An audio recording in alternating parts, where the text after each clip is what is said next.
हा यज्ञ कशामुळे समर्पित केलेला आहे? हे उपवासामुळे तर आहेच. उपवास प्रार्थना माझ्या घरामध्ये पण देवानं आजपर्यंत आम्हाला सुखी आणि समाधानी ठेवलेलं आहे. देवानं माझ्या कुटुंबावर, माझ्या लेकरावर आशीर्वाद दिलेला आहे. देवानं त्यांच्या जीवनामध्ये चांगलं केलेलं आहे. माझ्या लेकराची लेकरं जैतुनाच्या रोपासारखी माझ्या मेजाभोवती प्रभू मला दाखवत आहे. आणि म्हणून आज उपकार स्तुतीचा यज्ञ या गुढेकर परिवारानं देवाला समर्पित केलेला. माझा विश्वास या परिवारावर परमेश्वर भरपूर मोठा आशीर्वाद पाठवतो. भरपूर आकाचा मळा भरलेला आहे. या मळ्याचा माळी परमेश्वर आहे. प्रत्येक झाडाचं, प्रत्येक बाळाचं संगोपन देव करत आहे. आणि माझा विश्वास आहे की या गुढेकर परिवारामध्ये कोणाचाही नाश होणार नाही. हालेलुया, हालेलुया, आमेन.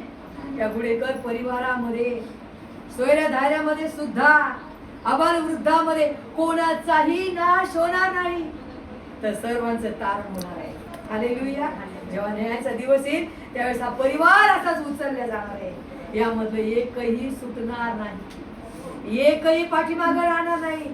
पती पत्नी, लेकरं बाळ, नातवंड परतवंड, जावा भावा, हे लेकरं बाळ, सासू सुना, हे सर्व उचलले जाणार आहे. परमेश्वर सर्वांना आशीर्वादित करणार आहे. आणि कोणाकडून नाही सैतानाचं कार्य होणार नाही, तर प्रत्येक गुडघा देवाच्या नावानं टेकला जाणार आहे. तसे तसे तुमच्या जीवनामध्ये आलेले संकट प्रभू येशू ख्रिस्त पाण्यासारखे काढून टाकणार आहे. आणि प्रभू तुम्हाला सुख समृद्धीनं जीवन जगण्यास सहाय्य आणि मदत करणार आहे. कारण आज देवानं मला हेच वचन तुम्हासाठी दिलंय की देवानं तुमचं चांगलं केलेलं आहे. Hallelujah, hallelujah, hallelujah. तुमचे दुःख आता निघून गेलेले आहे. तुमचा हा काळ समृद्धीचा आहे. तुमचा काळ यशाच्या शिखरावर चढण्याचा आहे. तुम्ही सर्व गोष्टीवर विजय